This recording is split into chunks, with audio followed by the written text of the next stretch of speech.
All rise for a pledge of allegiance. To the flag of the United States to the republic, one nation, under God, indivisible, with liberty and justice for all. All right, welcome everyone. We are hoping the bad weather stays away. We do have a tornado shelter over there. I'm going to do that in a second. So the next order of business is like to have a motion to allow Kent to attend remotely for personal reasons. I'd like to do that. So moved. Okay, so moved by trustee Browski, seconded by trustee Harris. All in favor? Okay, Kent, you are in the meeting. Can we hear you? Promote him to present here. Okay. Can we, Kent, can we hear you? Should be able to unmute yourself.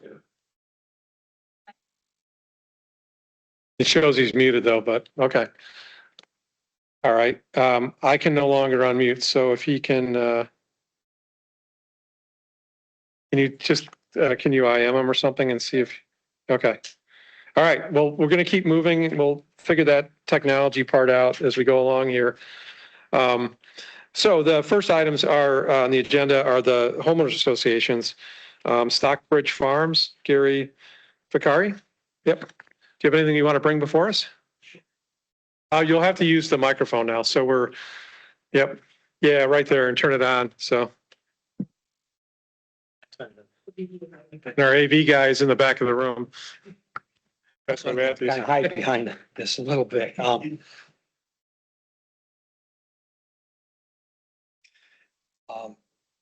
About 3 weeks ago, we were very happy that the Lake County came out with their tree trimmers and did something that we asked them to do starting about the middle of last year. We had quite a few dead trees or branches that were sticking out onto, I guess the parkway is what it might be called. They came out, trimmed them all, including grinding the stumps. So I thought they did a great job and I wanted to bring that out.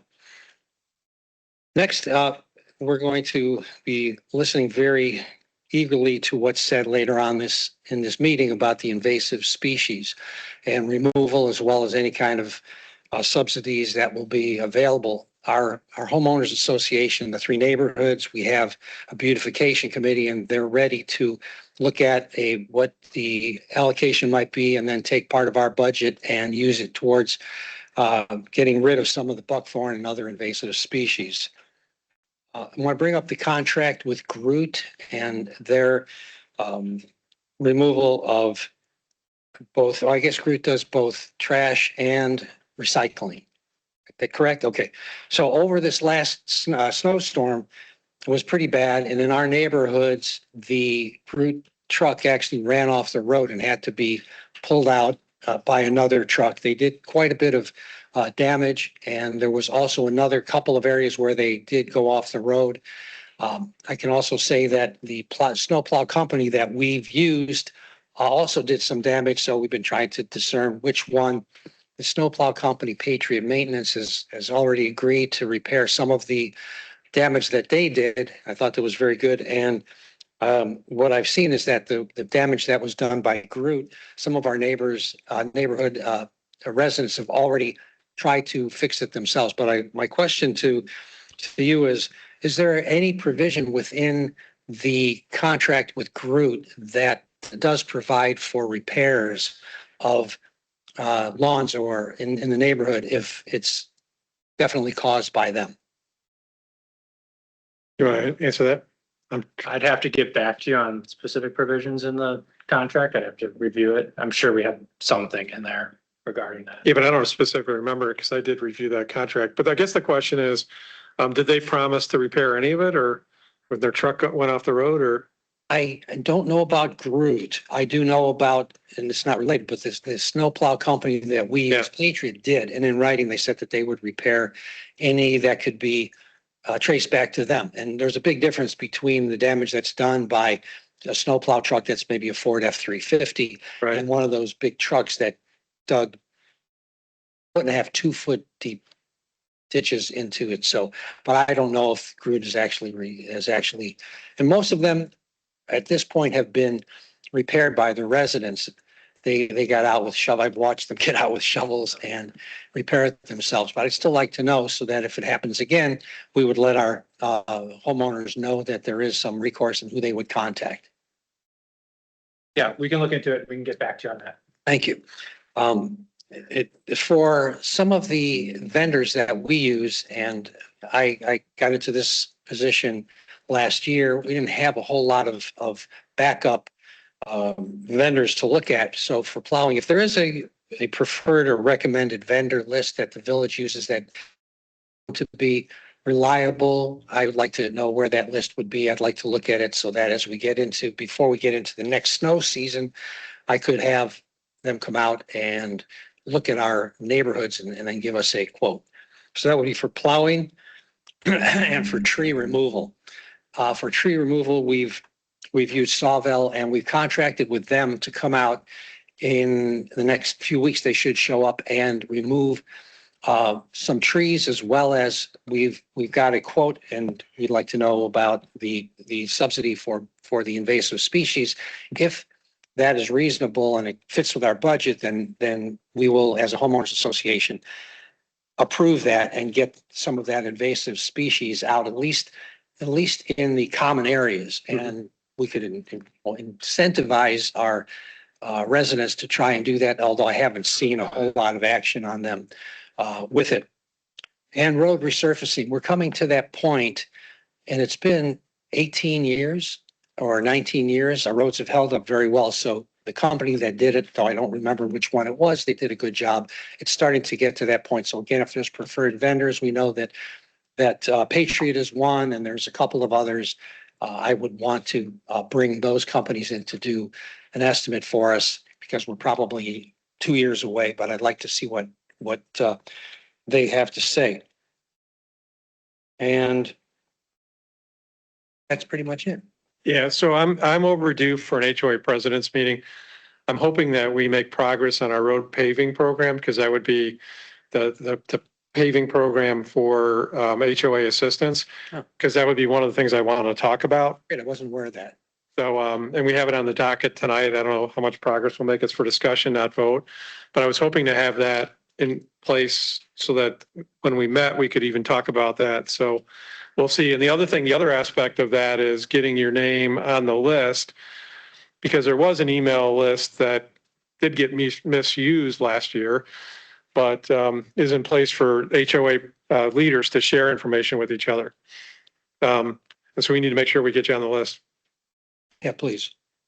Because it was used for other purposes, to oppose certain said developments, but that was not the intention. The intention was to use it for everyone to communicate for things like what you asked about, right? Who are you using to pave your roads? Who do you use to cut your trees down? Who are you using for maintenance on whatever, right? That's the kind of Great. stuff. If it exists, I would get involved in that. Yeah. Okay, thank you. Thank you for being a member of the HOA and taking a leadership role. We appreciate it. Okay, so the next one on the agenda is the preserve of Long Grove, and Benjamin Miller is here. Or Dan, are you going to speak or? All right.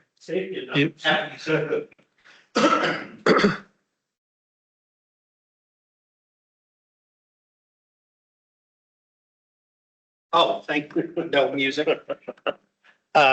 It's interesting that you brought up the list. I kind of forgot that had stopped, but when it was working, it was really useful. The ability to communicate with the other associations, to share providers and observations, or, hey, I'm having this problem. How did you deal with it? So if there's a way that we could reactivate that in a way where it's not abused, that would be super helpful. So just for whatever that's worth. Yep. That we're interested, our roads are coming up on not the end of their useful life, but they're getting closer. So when we do the president's meeting, if there is a grant, or I know we have a meeting with Jeff here coming up, he's going to give us some information, but to really think that through before it becomes a problem, that would be super helpful, because I mean, there are experts out there beyond me. I just know it needs to be done. So that would be great. Any information on the invasive species, we've got some reconstruction we need to do around our retention ponds. But no, really just beyond that, I have noticed a little bit of frustration with Brute. Just so you guys know, because they work for you. They've missed a few pickups, and when they have missed it, they've reported that a driver didn't show up or something else happened, but it was difficult to get them to come back. There was generally pushback. I sort of got, when I had called on behalf of the association, the response was basically, don't worry about it, which isn't a great response. Or we'll look at the video and get back to you. And I said, well, I know I have a garbage can full of trash, so I can tell you they didn't come. So just little things like that. I mean, the contract is with you. You guys should know what the customer service is like. And it hasn't been terrible, but it hasn't been great.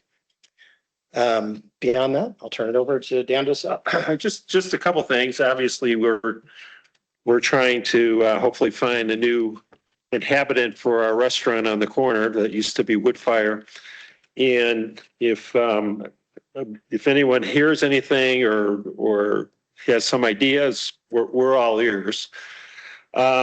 Secondly, I have a question with regard to just vegetation and trees. I know we're talking about invasive species, but is there a policy within Long Grove with respect to if you take a tree out, you need to replace it?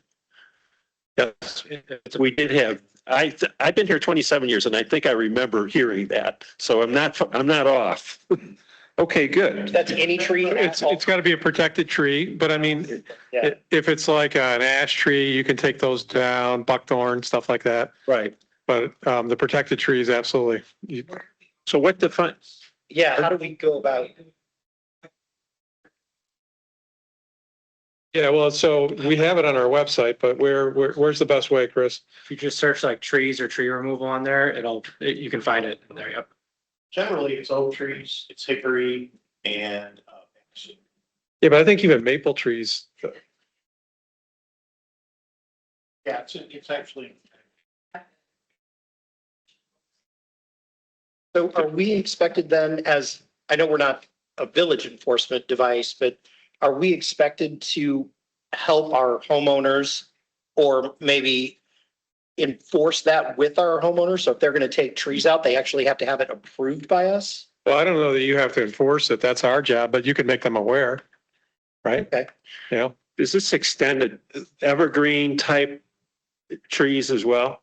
Or is it just leafy vegetation? You know what, we're gonna have to get the policy out. If it's, you're saying it's right in the, I think what happens, guys, is that when we have a service come in, because none of us are sawing it down ourselves, at least I'm not.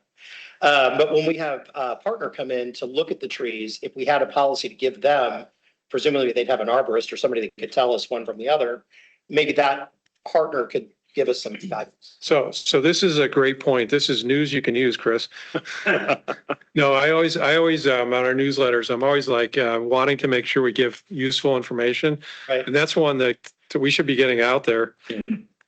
We can do it electronic and maybe in the printed bridge as well. Okay. About what our policy is, where to get information on it and get it to you. Okay, That'd be yeah, great. that's great. I mean, we've a couple of people that have taken trees out, they leave the stumps in, or they were evergreen type trees and they just fill the area in with mulch, and that, we're trying to change that behavior. The last thing that I seem to recall there being bulbs that the village would give out to plant like tulips or whatever they were. Is that still Daffodils, yeah. daffodils? Yeah, every fall, yeah. Every fall, okay. Gotta wait. So we got a note on that. All right. That's my list. Thank you. Thanks. Thanks for being here. Thanks for volunteering. We appreciate it. You bet. That any tree, and is that a village permit? Wait a minute, hold it. But if it's one of the, like a, Hawthorne, you go. you're correct, right. Or an ash tree, just make us aware. So it's the homeowners. Yeah. Responsibilities to get them, right? We have, go ahead, speak up because you want to go up to the microphone or, yeah, go ahead. Yeah. It depends on the circumference of the tree. I'm Jeff, with the chair of the Conservancy and Scenic Corridor Committee. Okay, by coincidence, how's that? And Nick Bachad is also one of the commissioners. So for trees that are dead, they're potentially a safety issue. You can take down a dead tree. Well, I would talk about that person. So if you have, Yeah. We'll have papers up, just say, you know what, I noticed that, it looks terrible, but I'm not gonna pick it. So then what's our? Yeah. That one I would work through the village on there. So our liaison, if you get into those complexities, work through Julian Phelps. It gets back to all of us. We can come out and do a site visit. We're just volunteers. And we'll work you through those issues. But if you have a dead tree, but the one other thing I'm going to mention, Nick will talk about this too, simply cutting down a tree, does that qualify as a project? Yeah, it's a very short-term project with very minimal benefits. If you cut down a buckthorn tree and a berry escapes, there's 7 to 9 seeds in that berry. Guess what happens to that berry? Gets eaten by a bird. That bird then spreads those seeds to other areas, and we have more buckthorn trees. So there are different ways of approaching this too. So that's also something, work it through Julian, should be able to route it to us. We want it through Julian so we don't lose anything. So we have a trail of all the requests. Any other questions about dead trees? Yeah. Yep.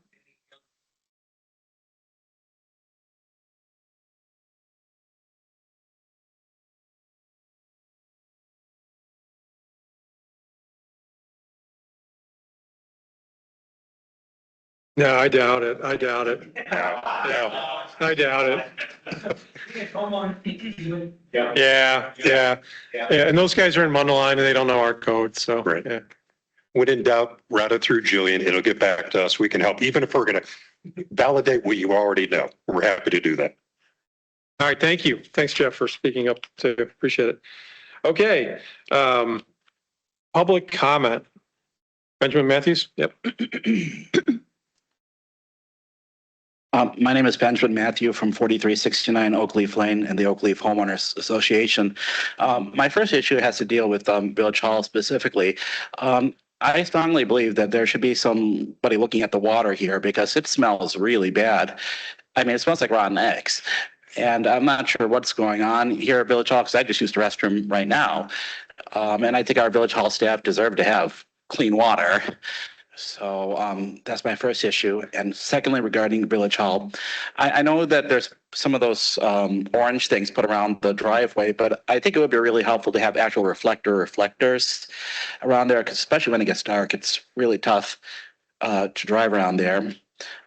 My second question, I don't know if there's going to be an answer for this. I live along Illinois 22 and the state removed a lot of trees. Fine. I mean, they had to do what they had to do, but I was curious when they're going to pick up all the branches and the logs and all that, because, you know, they've been laying there for a while and I haven't seen any work on removing all that.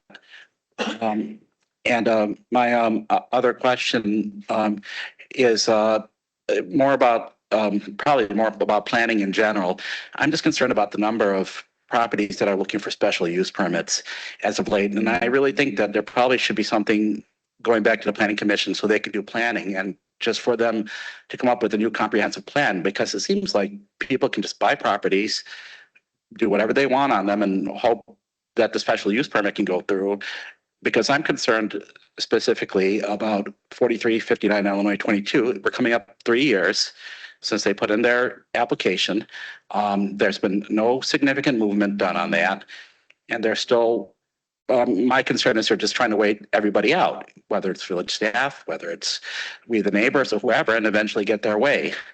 So I think there should be limits put on applications, especially if there's been no movement. And to touch what the CSCC was mentioning, I think there should be a definition on projects in general that come before it. For those of us who submit whatever before them, so we don't know how that works. Because what is a project? Is it cutting a tree or is it a bunch of things? And finally, my final question is: has there been any updates regarding the special use application for 4359 Illinois 22? Thank you. I'll answer the last question first. No updates. Benjamin. The next one on special use permits is this is just the way most municipalities do it. Well, I think that the special use permit approach that the village is taking is really an indication of the village is trying to keep the reins in on land use proposals. In many communities, things will be approved as an allowable use, and then it can go anywhere. The village has taken a much more confined approach by either not allowing things, and, many things are not allowed in the village, but those things that are often limited by special use permits, so there's going to be a far more discreet review.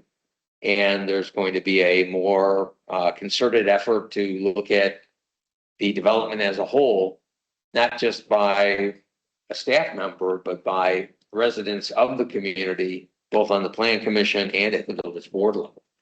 So I think that the use of the special use permit tool really gives the village far more control than not using it and simply taking things in a more generic way. Thank you for that. The water, there is drinking water that's, they have Culligan service for drinking water, so they're not drinking that water. The well is the well, right? So, Yeah, we don't know what's going on with this mountain. A contractor that comes and looks periodically. so hopefully you get that under control. Reflectors, there's going to be more put out.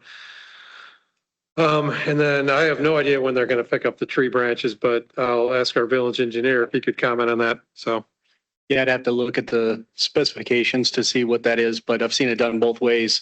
The log company take them away or be removed with the grading project.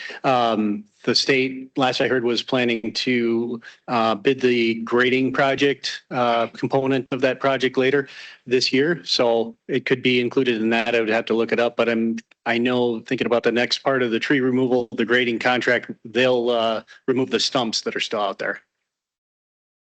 all right, thank you. All right, I'm going to keep us moving.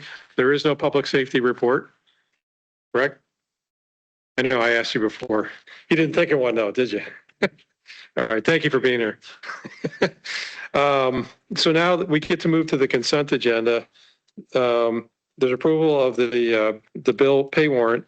The minutes from the last meeting, the March 24th meeting, there's a raffle for the brewery to waive the raffle fee, $25 license fee for the Miscordia raffle on the 8th and 9th of May at Buffalo Creek Brewery. And then there's a special event application for somebody that's having a wedding in their property that they called the village and wanted to be covered on the outdoor wedding they're having. So are there any questions on any of these items from the trustees? Regarding the wedding, how many participants? 100 Where are they going to park? properties can fit, and then probably on Voltex. This, would it be possible if becomes a quagmire for them to use that paved asphalt that leads to the soccer fields? Yeah, we would have to coordinate with the sheriff's office to unlock the gate, or keep it unlocked overnight. We do have a lease agreement with the Yeah, it's soccer club. right. Yep. Admittedly at nighttime. No, the parking spaces are ours. The 14 parking spaces that we put in, they're ours. It's only 14, but that drive is a long drive for Right. the fields, and if they keep everything on one side, you can get in and out. Mhm. It might, if it's raining, all bets are off, but Right. to accommodate that or help them out for, instead of clogging up picks. Yeah. Because they're gonna be parking on people's lawns and that's not gonna work, or to get stuck or whatever. But it seems that might be something we could help them out with. So you're gonna take the lead on that Yeah. and help out with parking? For a shuttle from leasing the church property, whatever. Well, hopefully they're talking to their neighbors too, because there's a lot of places to park along the side of the road too, so. Yeah, Subdivision. Yeah, I'm just anticipating. Right. That's when the fire truck has to go through, or Yep. that's where somebody gets bent out of shape and. Yep, absolutely. So any other questions, or does somebody want to make a motion to approve? Obviously, with the follow-up that trustee O'Connor suggested, so. Moved. Okay, moved by trustee O'Connor, seconded by Second. by trustee Gayton. Roll call. Aye. Aye. Trustee Borowski, Aye. trustee Harris. Trustee Trustee Tanucci. Aye. Okay, motion carried. Thank you, everyone. Okay, so we have online to help us out here. This is a tough one. We have to amend our village code. So we all have this lengthy set of changes that are being recommended for the building code. I guess, Chris, do you want to help introduce it? And then introduce our guest speaker, Don Wilkins, I think, too, who helped us put this together. Yeah, so we're currently operating under the 2015 International Building Codes, and per state statute, we are now required to be within 2 of the current codes. So we have to update our codes by state statute. It's an unfunded state mandate. And we're updating to the 2021 versions of all these codes. So it's modernizing our codes, clarifying some of the language, and it's ultimately a good thing just to generally update and meet current safety standards and the like. So we currently have all of our building plan reviews, inspections, and code enforcement through Safe Built. It's our contract, and as part of that, we engage with them for these code updates. So Don Wilkins is our resident code expert tonight, and he underwent with his team these changes. So I can let him run through kind of the high level of what we did. We also met with the 2 fire protection district chiefs and got their input on the fire related items. So yeah, Don, I'll kick it over to you if you just want to kind of run through things quickly. Well, I appreciate it. My name's Don Wilkins. I work with a company called Safe Built. We're a third-party contractor supporting the village in this endeavor. Just give you a little background on who I am. I've started out this job back in the 90s working for government, spent over 20 years in the public sector. Recently, I was the chief building official of a little city you may have heard of here in Georgia called the City of Atlanta, Georgia, where I was chief building official and chief fire code official. And I've also held other building official positions in other municipalities. And I was also the chief over fire protection engineering for the Nevada State Fire Marshal Division.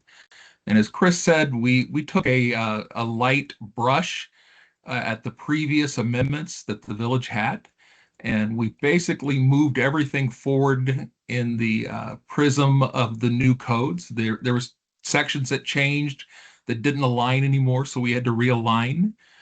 We had successful meetings with both fire protection districts, and we partnered with them.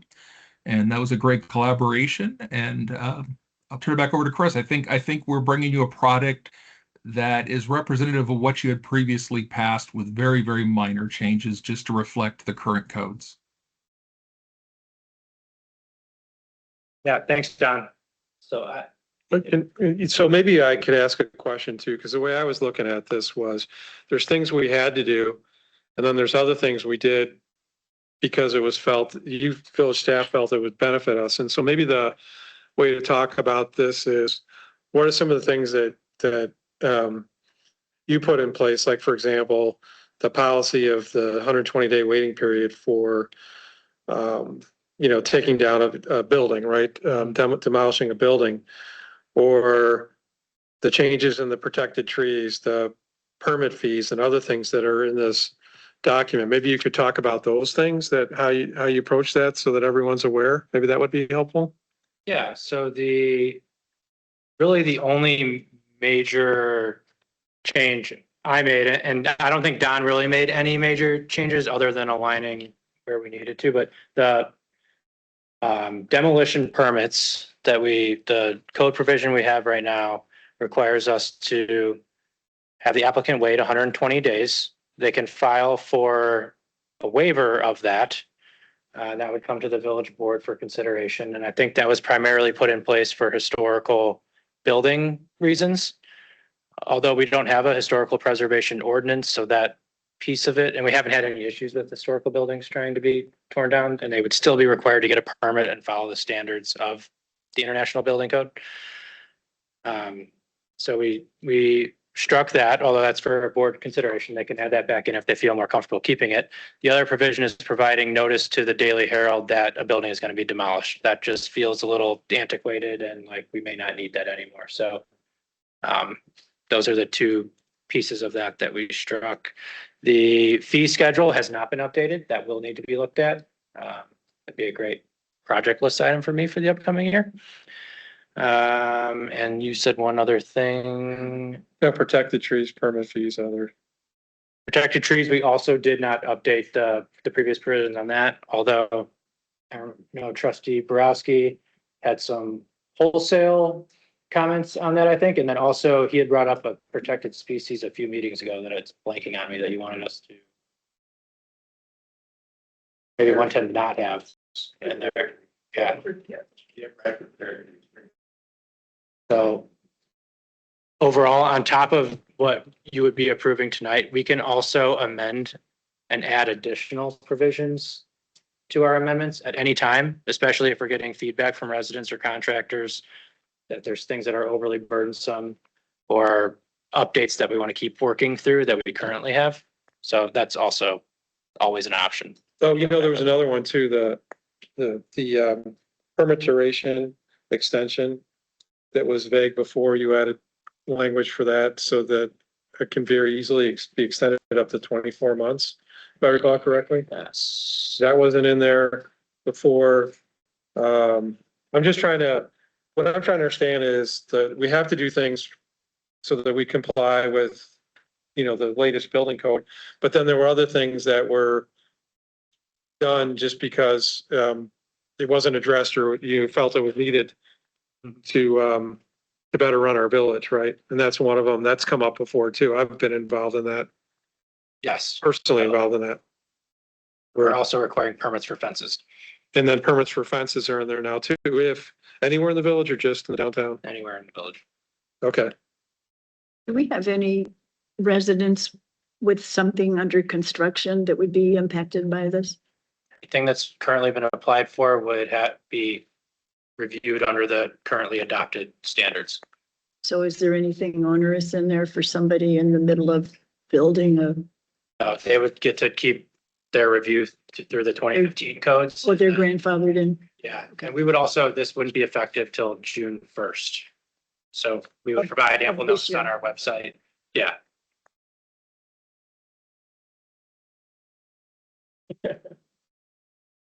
There was so much, so the hardest thing for me is I read this big, long document of all the changes, but then it was like, in order to make sense out of it, you have to go into the village code and read what the code says, right? So, I found that interesting. I dug into some of them. My other question I have is, the code right now, you have all these amendments and they keep adding on. So when we make these changes, will it end up like being absorbed into the main code or will it be like amendments at the end? The structure that we have in the village code now will be maintained. What's before you tonight basically will be a swap of what's in the code today. It'll be a cut and paste of this ordinance with what's in the code. So it'll go into the proper sections in the Right. code. It won't be like on the, like, Right. The ordinance. all these amendments. Yeah. Yeah, no, the ordinance before you, if you look at it, is actually how the code is going to be set up. Got it. I'll turn it over to other people that have questions. I just literally was like, this was really exciting reading, not really. And I was trying to figure it out. So I'll add, I'll turn it over to the trustees. What questions do you have? Anyone? Chris, you're looking. Yeah, I did. I tried to read it as well. It was a challenging read, especially under pretty short time constraints. And I too had a lot of questions, but not specifically about the code, but how it impacts the average resident of Long Grove. There's stuff in here that says, like if the home is damaged by 50% of its value, such building shall be torn down and removed. Shall they? Who decides that? And value based on what? And there's also some code in there about like additions, like if the addition is greater than 50% of the value, then you have to bring the entire building up to code. I'm sitting there going, I'm knocking my house down. There's like no way I'm going to be able to bring my log cabin up to code to whatever today's code is. I don't have the fire sprinklers and all that, right? And I'm certainly not going to do it at this point. I'm going to knock the dang thing down, right? But so the question is, my question to, maybe it's just hypothetical, I don't know. But how do we know the impact on practicality to your average resident in Long Grove? And what does it really mean? Like your point about fences, well, do fences matter? How many fences do we have? Where do you put them? Which HOAs allow them? Which ones don't? You know, so what's the practicality of putting in changes for fencing when I'm not sure how many people actually have a fence, right? Or whether we want fences. So I don't know how to resolve that because there's just too much there to do in 3 days. I can't do it. I can't read it all and research it all. So I'm a little bit, I understand the professionals looked at it. Our staff professionals looked at it, kind of went through the process, but has anybody looked at it from the homeowner's viewpoint? And is there anything in there that would be I shouldn't say, oh shit, but I just did a gotcha moment that says, oh, we didn't think about that or we didn't resolve it. I mean, we're not a big community. I just don't want to like bring all this stuff in and say, okay, residents, here you go. You're forced to eat this stuff, like tree permits as an example, right? Right. Like, and I'm just struggling with that. I don't know how to reconcile that. I know we need to do the update. I just don't know if anybody's looked at all of this and said, yeah, it kind of makes sense or doesn't make sense for a resident or a business owner in Long Grove. So. Well, for what it's worth, the various provisions that you were mentioning, I think all of those are actually currently in our code. Are they? Yeah. Well, that's my question. You know, are they too onerous? I guess you'd be more likely to have heard about it than I, but these are reflective of what are either in the national codes or common in the area. Now, one of the things that we also see is that, especially with respect to non-conforming homes, is that we have those regulations in our zoning code. So these are more reflective of our zoning code. I think, at least in my recollection, there have not been any great hues and cries about these things over the years. And again, these have been in place for quite a number of years, and none of these are changing. These are just being transported into the new framework. So that would suggest that they haven't been.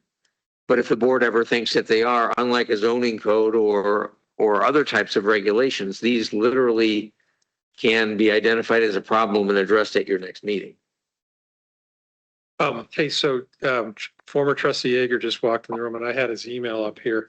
Thank you for being here. One of the things that he brought up that, again, maybe it's in our code, maybe it's not today, but he wrote all buildings with automatic fire alarm systems and or automatic fire suppression sprinkler systems shall have installed an approved key lock box for access by the fire department personnel.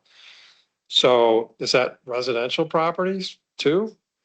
Meaning the fire department can go get into my house on their own, because you know they'll have access to the Knox box or whatever the heck it is, a lock box. And that's in the current code. That's in the current code today. Really? Okay. Did you know that? But I don't have one on my house, so how do they get into my house? Enforce it? What you're saying? Do we enforce it? Right. But I don't have one. I don't have a lockbox in my house.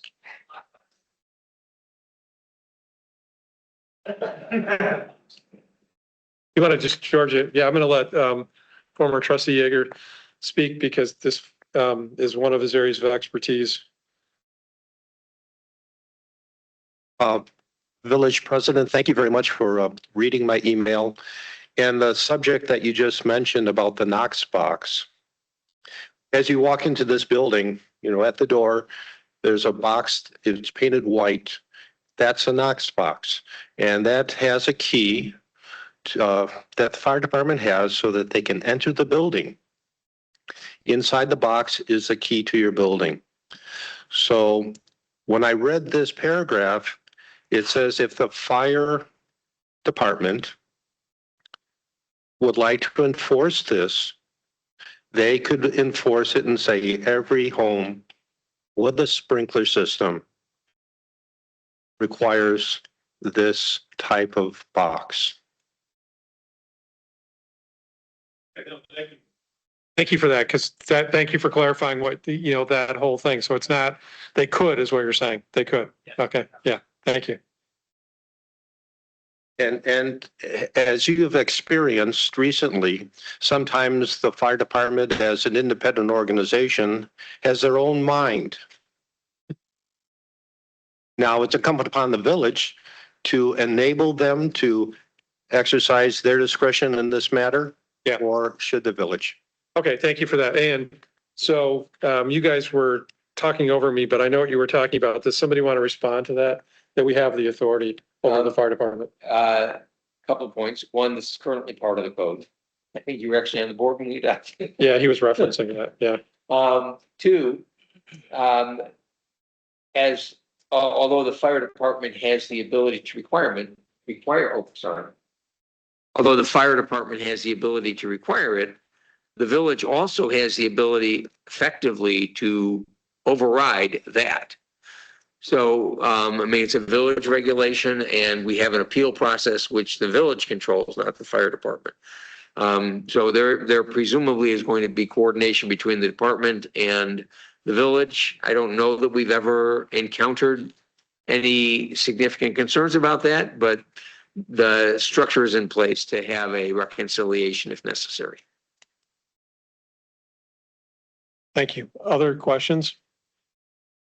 I guess when we're talking about the clarification between commercial and residential, right now there's no, law, I don't know about laws, whatever, but as far as sprinklers, there's no, like for my business, I get it inspected every year, my sprinkler system, and I've got to get updated. I got to get the check valve changed every 5 years. I've got to get sprinklers tested every 20 years, and then 5 years. So there's where they actually take these things. There's a lot of expense in there. There's a lot of ongoing inspections. I mean, are we going to? And it was interesting when I first moved to my house. There's no requirement on inspecting all these sprinkler systems in the residential. I just don't know how you could just put one. I got a key, great. They don't even know if that thing works. When's the last time they put it in? It's not getting yearly inspected, and it's not required. So I don't know what we're achieving by forcing Knockbox to get in the key, So that's my thoughts. Well, the fire department, right?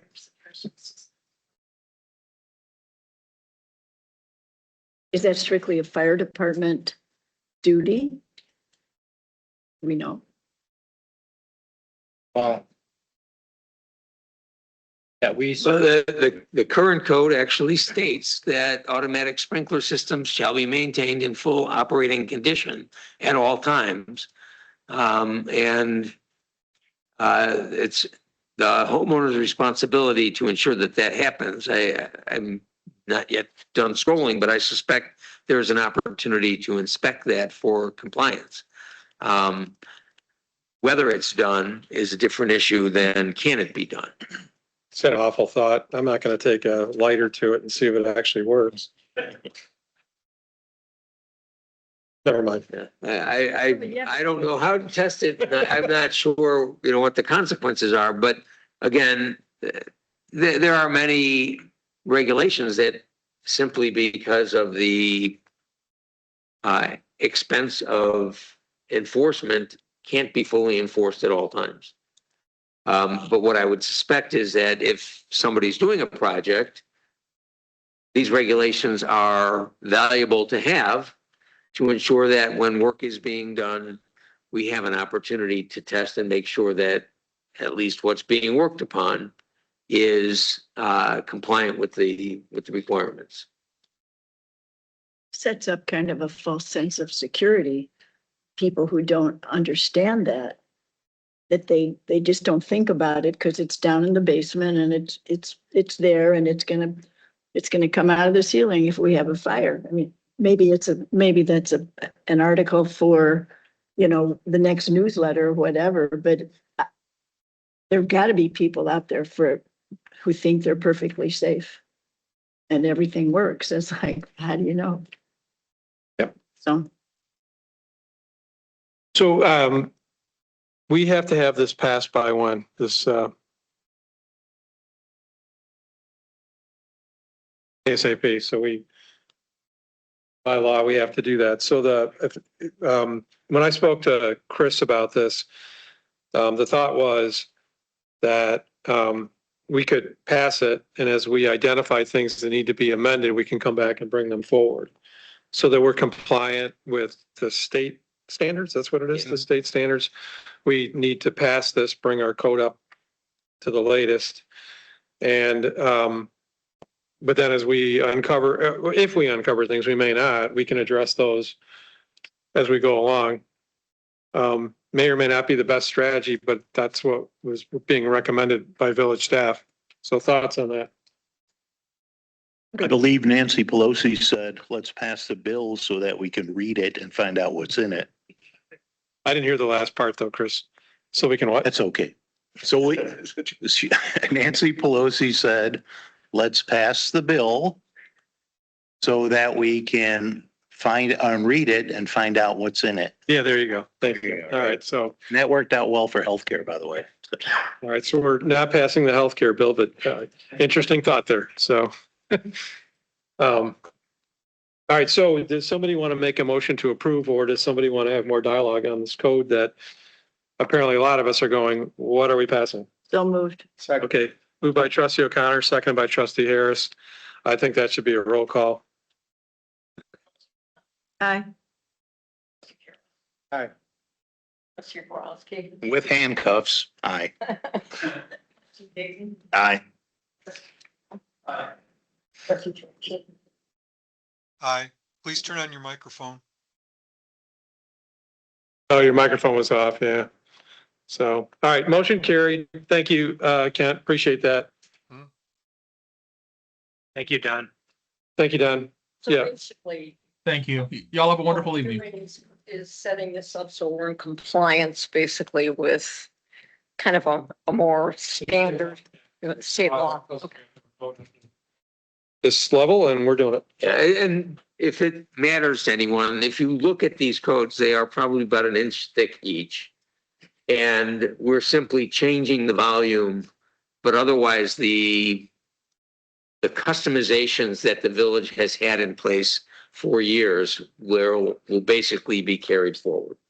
So other than that update of the 1-inch volume, which has modest changes from addition to addition, we're not changing anything. Thank you.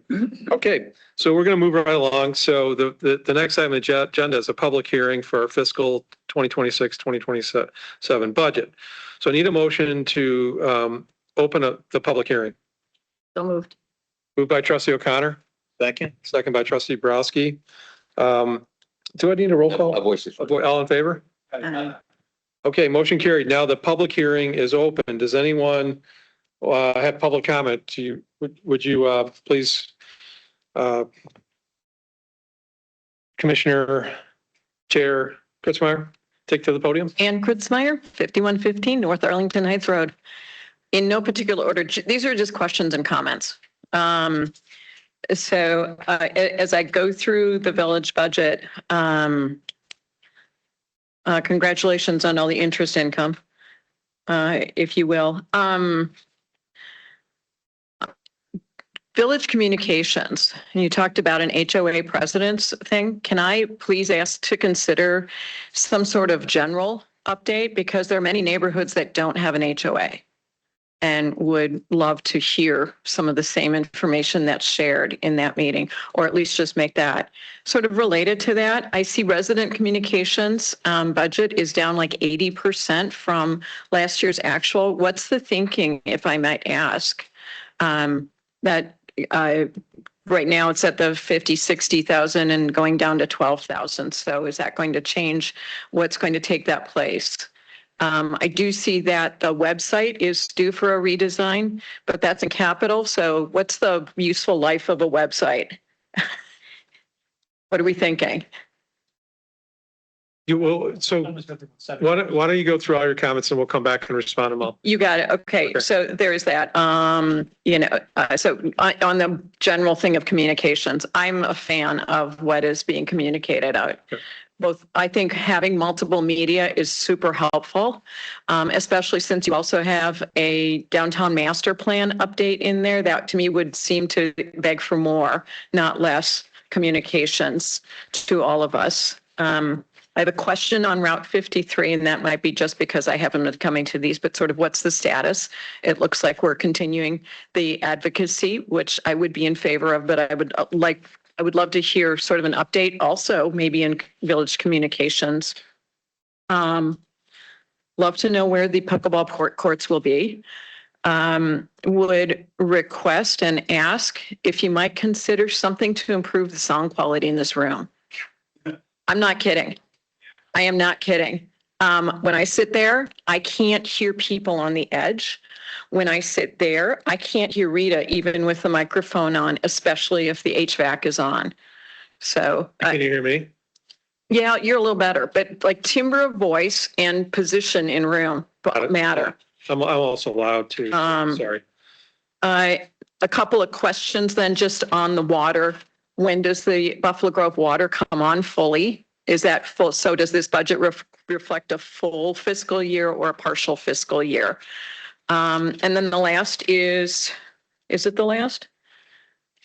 I guess questions on, I'd love to know where what pathway project is contemplated. The last is the HOA road. Is there a framework for that coming or already in place? Or are we looking at a budget and then figuring out a framework? Bunch of questions and comments.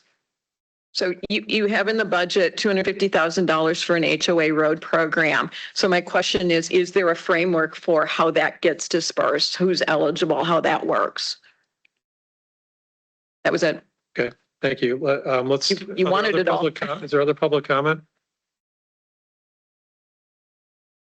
Okay, thank you.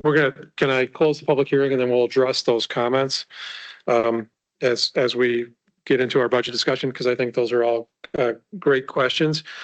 So can I have there's no more public comment?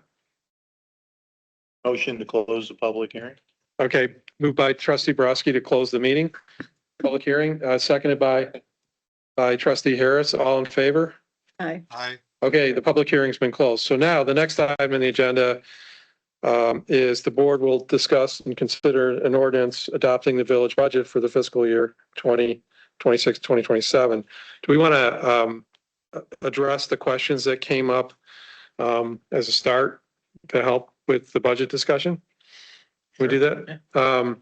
So do you want start with, the HOA road paving framework, we talked about it last meeting, we're continuing it to this meeting, so we're looking at getting that framework together. The village communications, right, we're insourcing with the retirement of Jack, who is doing the Wisdom marketing. We're insourcing a lot of it right now. We're trying that right now to insource a lot of it. The website is being, you can answer the useful life of it, but we're revamping that. Yeah, I think the last one was done in 2017 or 2018, so. Yeah. Useful life. Maybe we'll shrink it down to So 5. I don't know. it really dies after 4.5, 5 years. Yeah. Really, Well, this is a total overhaul, should have been done a long time ago. We know that.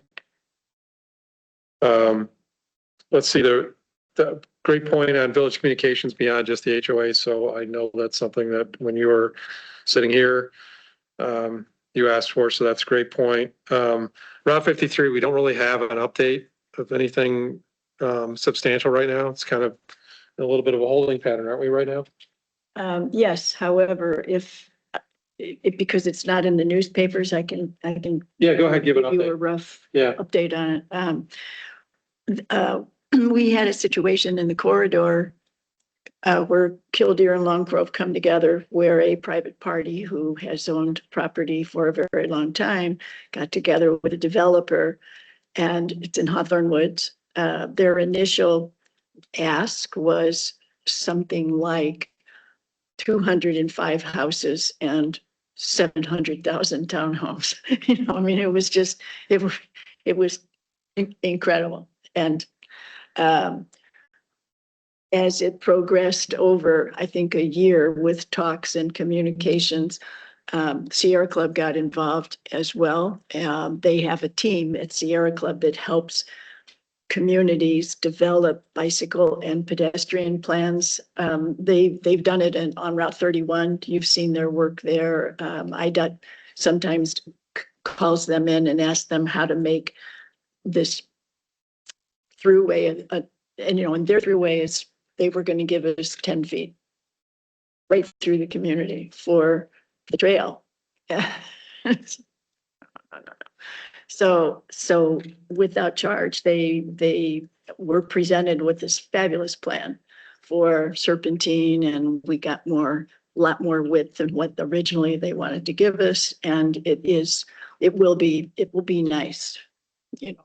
So we're working on things like that because as far as the Illinois is concerned, the money's in the budget, but it hasn't been allocated, number one. Number two, there are still privately owned properties along that corridor, and they have to be dealt with. You can't, the state is, I'm sure, going to be reluctant to just take them. That's what we're working on. Thank you for that. Let's see, pickleball courts, TBD, right? There's some work going on. I thought there was. Proposed at Lemon Hill Park. Yeah. Park District is coming up with a master plan improvement of that park, and this would be one component of it. So they are currently working on grant applications to help fund a portion of that amongst the other improvements for the park.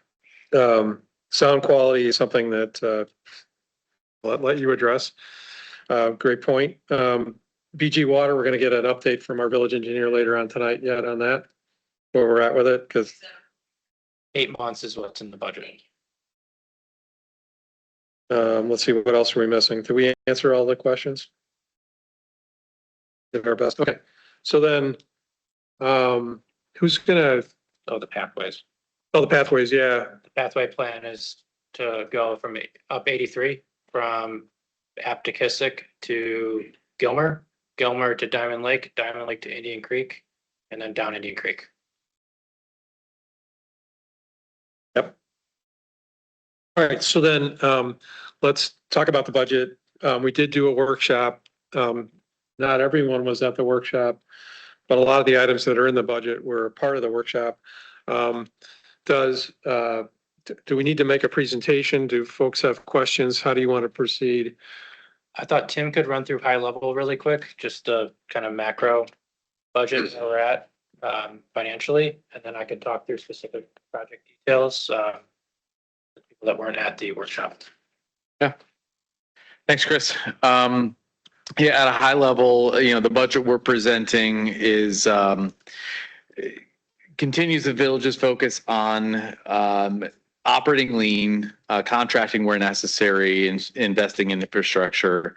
The memo goes into pretty good detail. It's very well written, and I can say that because Chris wrote it, not me.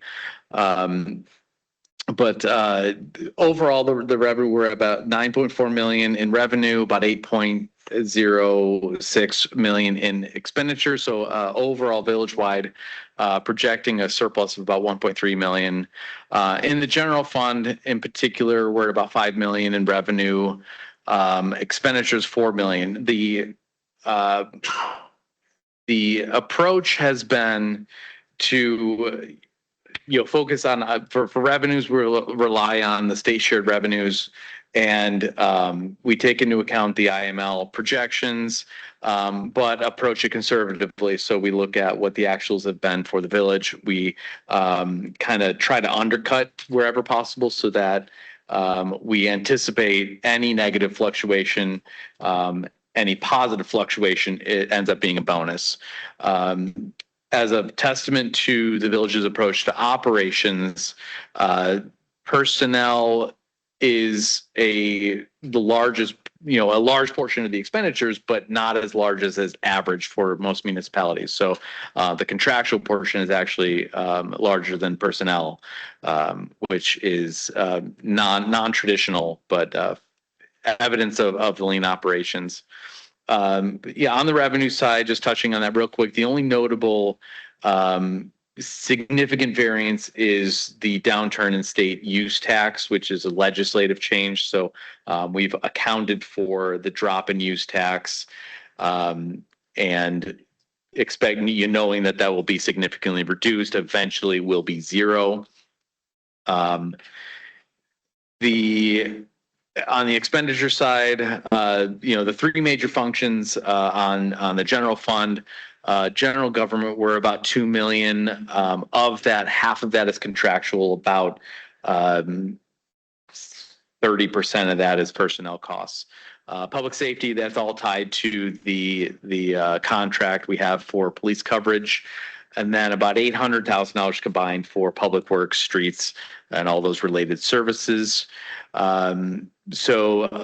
Again, large portion of those significant expenditures driven by that police services contract, professional services that we rely on quite heavily. So in particular, legal, engineering, planning, accounting, et cetera. And then just a side note on the downtown TIF. This year, it's essentially business as usual. Our property tax projection for the downtown TIF is based in the most recent tax year with a mild expected increase, taking into account there was a drop in EAV for one property in which there was an valuation appeal. Otherwise, we're at a 1% assumption increase in sales tax revenue, 3% assumption increase in administrative costs, and then all the debt obligations just paid as scheduled. And I'll turn it over to Chris for all the project-based stuff. Thanks, Tim. This year, the major capital and infrastructure investment projects would be continuing our annual road paving program. The year we will be at 94%. The Lake Michigan water connection. So that is currently under construction. We're anticipating a go live by September, October-ish. Village Hall and the public facility improvements. So with Village Hall, we're looking at plantings. Now that we got the building completed, we need to make it look pretty on the outside with some native plants. Color. And with the water improvements with connecting to Lake Michigan, we're proposing to fence around our water treatment plant for further protection. It's currently unfenced. We're going to within the scope of the drainage and parking lot improvements. Last year, we did some drainage improvements in the Archer lot. That was flooding. This year, we've noticed some similar issues in the Stemple lot. So we're proposing to add curbing and some drainage and the little strip of grass. That's kind of because right now it all slopes that way and the water is draining all the way down there and going over the grass and into the buildings behind. It's very dangerous when you have about 1 inch to 2 inches of ice freezing over that. The downtown and pathway related enhancements. So the downtown at the budget workshop, we discussed the preliminary engineering component of that. Jeff's office is reviewing the feasibility component of that, and what that should be completed here very shortly. But we wanted to leave the preliminary engineering costs for the first section, which would include that so that we could apply for grant funding next year. Those were the key capital items.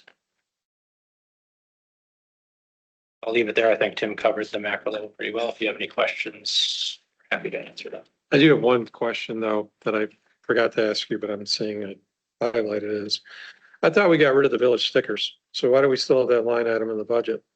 That should be retitled for special event tags. Oh, okay. Got it. They're the little placards we give out for the festivals for the vendors that. So somebody can change that, so it doesn't, We could update that name. okay, thank you. All right. Tim's making a note of it right now. Sorry, I just caught my attention. Trustees, questions? Comments? Can the budget be amended? What's that? Can the budget at this point be amended? Yes. Thank you. I believe that the village, I read about is Mundaline, but I wouldn't swear to it.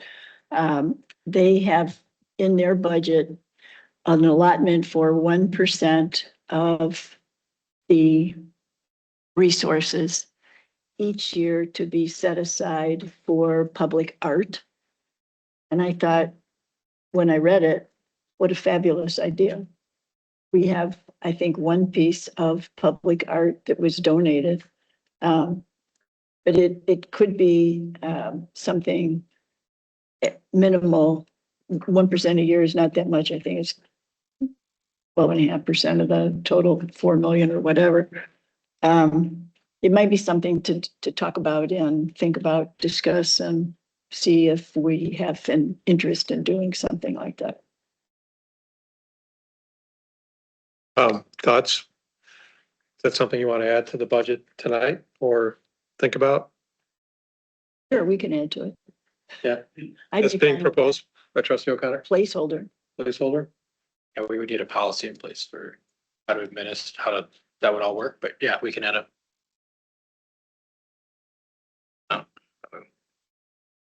Percentage or a flat amount. Would everyone be agreeable to do something like that? What's the amount then that we want to earmark?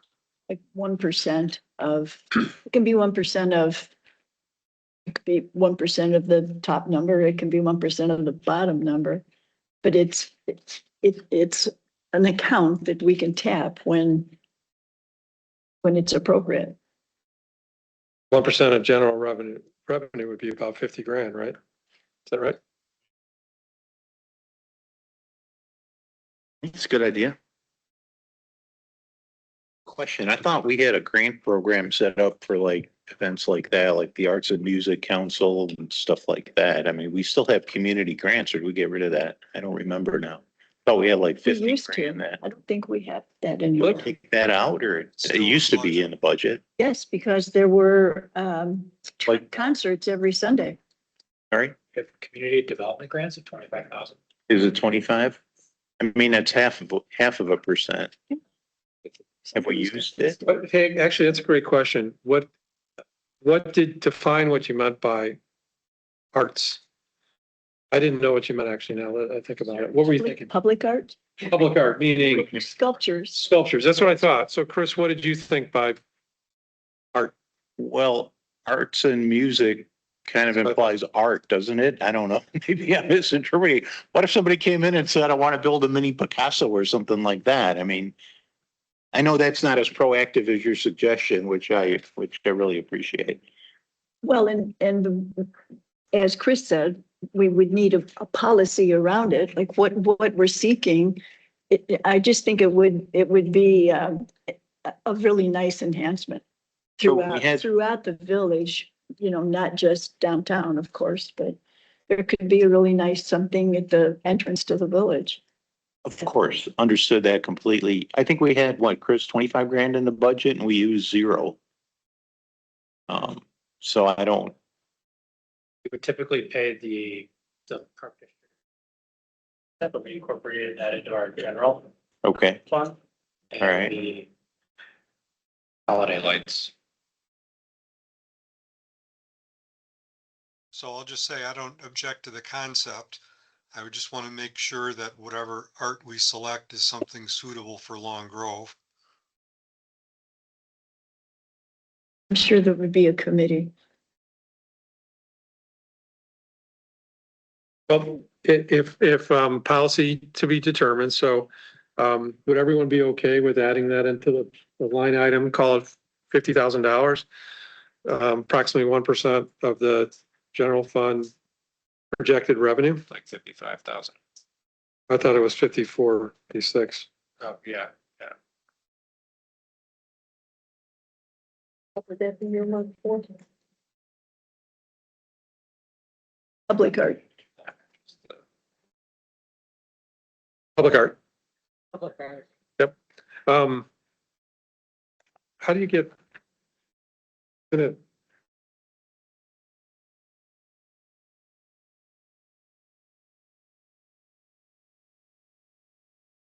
Isn't it closer to 50? Yeah. Okay, Yep. yeah, all right. I actually read these things. I was looking at the estimate.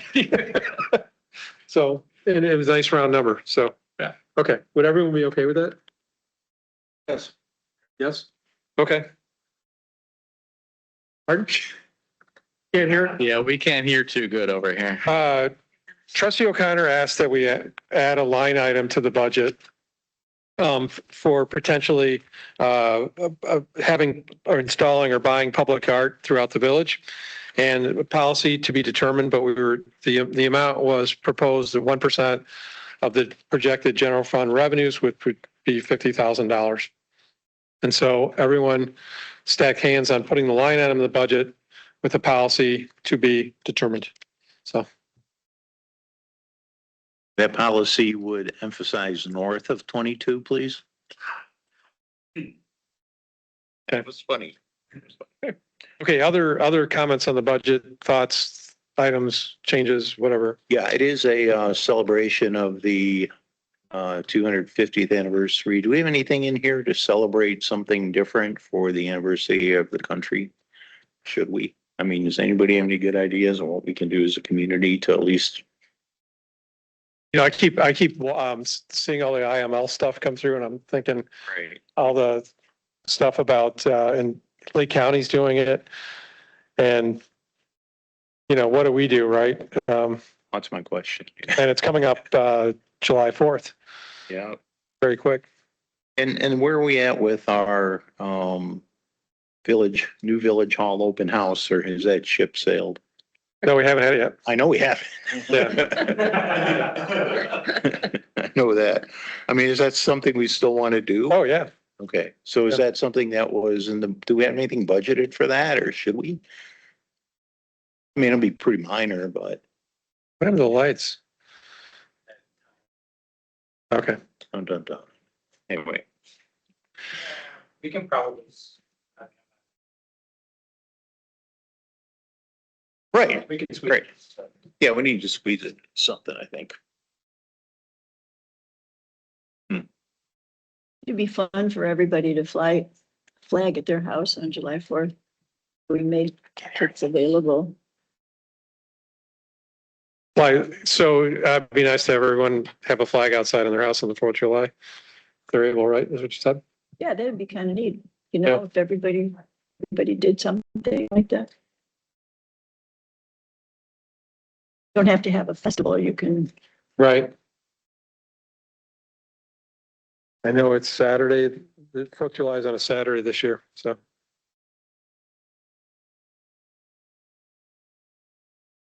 So with that, to adopt, adapt, accept, approve the ordinance for the village budget for fiscal year 2026. You can. With the 27, amendment? with the amendments mentioned earlier. Okay, that was moved by trustee Browski, seconded by trustee Gayton. Roll call, please. Trustee Borowski, Aye. trustee Gaten, Aye. trustee Harris, Aye. trustee Jamil. Aye. Trustee O'Connor, aye, trustee Tanucci, Aye. Okay, budget carried, motion carried. Budget carried too. All right, moving along, the next item, there's several folks in the room that want to talk about this one and the HOAs that are present. And that's the invasive species grant program guidelines and making some potential changes. Who's going to lead that discussion? Trustee Tanucci, is that you? Yes, yeah, I can start with that. So. Okay, go ahead. Yep, we are tonight discussing after this agenda item, whether to approve 3 grant applications. Each of those 3 applicants has previously received grants in various dollar amounts. And according to the rules as they are written, and according to my interpretation of how they are written, none of these 3 would be qualified for their full $2,000 grant because they've already gotten some or all of that 2,000. So the key definition, and I have a proposed solution to this, is the program says that you can only get $2,000 per project.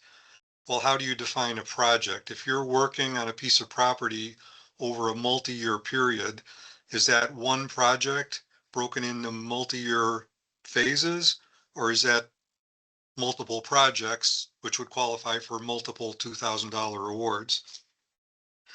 So as I was thinking about this, it occurred to me that when we created the program, we probably should not have put in a rule of a limit per project, but rather a limit per property. Because that would, for one thing, eliminate this whole question of what is a project, what is not a project, what's an ongoing process, what's, it's really hard to define. So what I'm proposing tonight are 3 changes. Number 1, I'm proposing to increase the grant limit to $4,000 from the current $2,000. And the limit would be applied per property, not per project. And we will define a property to include multiple contiguous parcels of land under the same ownership, even if these parcels have different PIN numbers. So just as an example, before I moved to Long Grove, I lived in Lake Zurich.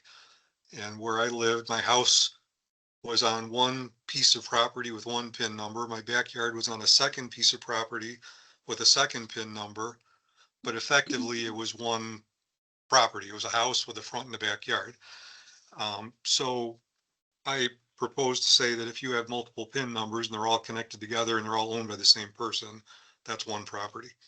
So, okay, increase the limit to $4,000, define it as per property, not per project, and establish a cap of $4,000 in total grant funding over a rolling 4-year period for a single property. So a single property owner, for example, could get a $4,000 grant all at once and then not again for another 4 years, or they could get multiple grants over that 4-year period, as long as it doesn't add up to more than 4,000 over a rolling 4-year period. And an example of that would be, maybe there'd be a $2,000 grant to clean up the property. And then every year there would be maintenance work to keep it cleaned up, because as the CSCC has observed, fighting invasives is really more of a process than a project. There's really no end to this. Anybody who's cleaned up invasives knows you don't say, oh, phew, I'm done. Now I don't have to worry about this anymore. You have to keep up with it every year. So what I'm proposing here is something where it would allow property owners to get a grant up front to clean it up, but still have some money available in future years to maintain that property so it doesn't, all the stuff doesn't grow back again. Or, like I said, they could get the whole 4,000 all at once. So that is what I'm proposing.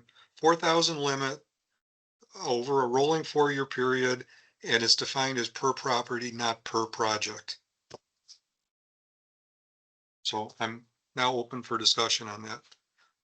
If I might offer, just as a matter of clarification, we should probably use the term zoning lot, which is what a property is as you've described it, Kent. Okay. So let's talk about that, right? So what's a zoning lot in an HOA that has multiple zoning lots, right? Multiple lots, right? They're all. Well, a zoning lot is a lot that's used for a single use. Okay. So Kent gave the example that when he was in Lake Zurich, he had a home with a backyard, but they were 2 separate pins. That would still be one zoning lot as defined under our code. So what would a whole HOA be? That would be a bunch of zoning lots. Yeah. Why would an HOA? Well, it's $4,000. And I haven't seen anyone really apply yet, but it's $4,000 for an HOA that has 100 homes. Not going to go very far, right? Don't individuals? Well, if you're common ground, if you're cluster housing, and you have a lot of common open space, which some of the subdivisions do, $4,000 isn't going to go very far. So I don't know how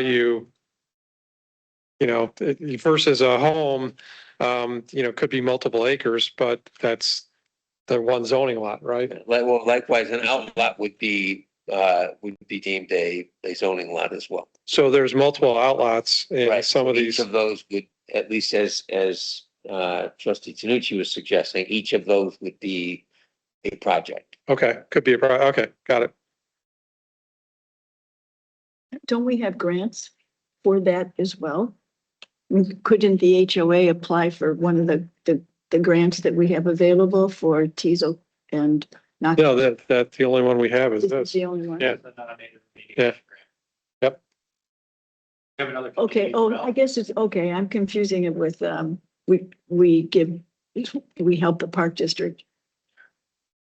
Could it fall under that when it's common land? Is it a way to, If there's a project that wants to come in, we can.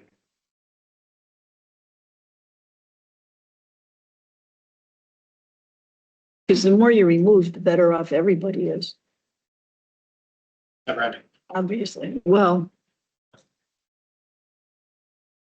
What does everyone think about the clarification and changes that trustee Tanucci is recommending?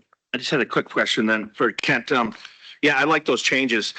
Does it also take an effect? Do we still keep we're matching funds, right? 50% is coming from the village? So it'd still be the Yes. max of 8. Okay. So it could be Yes. max 8, and they could do it in 1 year if they want, if it was $8,000 project, and then they gotta wait 4 years. No, I think it's well thought out. I like the new changes. Hey, Ken, thanks for thinking about some of that, some of those changes. Some of them make a lot of sense. Where does the 4-year number come from? Because when I do the math, we have 50,000 in the budget. If $4,000 was the number, that means we only have 12 residents coming in per year. I mean, we've got what, 2,000 properties in the village, something like that? Yeah, I thought, 2,512. thank you, but I don't know if they're all got buckthorn and teasel and crap in their backyards. Some of the smaller lots don't, right? And not every applicant is going to ask for 4,000. In fact. I'm sorry, say that again? Not every applicant is going to request 4,000. Even now, not every applicant is requesting 2,000. No, but they've done it multiple times. We got that, but, so I'm a little bit concerned that, 4,000 is maybe too big of a number because it doesn't really meet kind of the goal of the program was to get more residents and more lot owners involved in the whole process. I mean, if we're going to clean up the village and get rid of this crap that's growing, we need to get a bigger, broader, consolidated effort of the residents to do it. To your point, 2,000 or 4,000 is not going to go very far if you're contracting it out. But I just it kind of defeats the purpose of getting more and more residents involved in it. That's really what I wanted to do is build awareness, build education, build communication, and get people awareness increase so they could look around and go, oh, let's get rid of that buckthorn, right? That kind of thing. The second thing I think about is I like the 4,000 idea, but I'd like to incentivize that for people who are on major roads or scenic corridor. Because again, cleaning up somebody's small little backyard because they don't like the stuff that's growing in their backyard and a lot of people not seeing it is okay. It's good. I get it. It's crap that's taken out. It's that seed base taken out of the community. I get that. But to me, the more we could do to clean up the scenic corridors of Long Grove and make the village more attractive to potential buyers, residents, business owners, I think that's worthy of some incentive. I don't know what your thoughts are on that. I'll just say any invasives that are hidden in somebody's yard will eventually leave that person's yard and end up in full view somewhere else. So it's good to stop it at the source before it ends up in those scenic places. Yeah, I know, but our issues are so big. Yeah. I mean, look at Diamond Lake Road, right? I mean, that's a great example. I'm part of that, right? Our issues are so big. Everything's so overgrown. Everything is just, you know, it used to be grass. It used to be forsythia. It used to be milkweed. And now it's just buckthorn, box elder trees that are all fallen over. If you drive up and down Kruger Road, you see them all over the place. Right. I just want a bigger splash. I want bigger bang for buck. I think, again, somebody on a smaller street whose yard backs up another yard that has a very limited, I don't know, negative impact, whatever the right word is, visual impact. I think they don't get incentivized. I think they participate in the program, but if we're gonna split the relatively small amount of money we have, I think we incentivize people on the scenic corridors. Clean up the big roads. So what do you propose? I will allow, but you don't have to get up at the podium, but also the CSC may want to have to say a few words too, right? So go ahead, if you want to get up at the podium, just a brief remark, and then if you don't mind, I'll let the CSC. Thank you, because that was part of what our homeowners association is prepared to do. We've already had a quote from Sawville to replace or to remove some of the buckthorn that's on Stockbridge Farm, as well as the other two, Wyndham and Salaridge Lane. And that's why I'm here, is to find out what the participation would be by the village, because we would, in our association, would be willing to pay some portion of it. So I need to go back to the association members and tell them what would be the participation amount. So we have the buckthorn we have is along Diamond Lake Road, and that is, I guess, contiguous to some property owners. We have it at the entranceways, and I've already got a quote for removing that, because that's something that really looks bad in our neighborhood, and it would in the other two neighborhoods. So I guess I would like to have clarification on what I can go back to the association with, so that we can put in our budget what we're going to put in, put that together with what any subsidy that the village, and I think I understand that there's matching funds. So if this ends up going on to the village website or wherever the clarification comes from, as soon as I have that, we would like to get into the mode of removing that. I don't see the neighbors rushing out into their backyards, unfortunately, as much as it's a real problem and it should be addressed. I don't see anybody getting out there with boots and shovels and doing the work. But if they knew that there was money for each individual property, I guess I'd need to also understand, we have 66 neighborhoods in our homeowners association. So as a clarification, would it be 2,000 or 4,000 for each of those homes? Or would it be just 2,000 or 4,000 for the whole homeowners association?